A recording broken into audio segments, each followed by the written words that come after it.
Hi everyone and welcome back to my channel, and to this video we're going to talk about how to delete story on TikTok. So let's get started.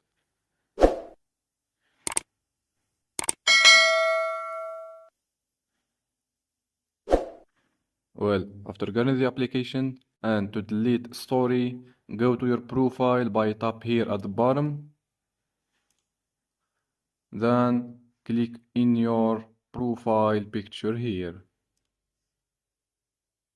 Now you can see your story here. To delete it, searching for three dogs or the share icon here at the bottom and tap on it. You just have to know that you can download your story before delete it. Anyway, here you can see the option of delete. Simply tap on it, confirm the action, and when you refresh,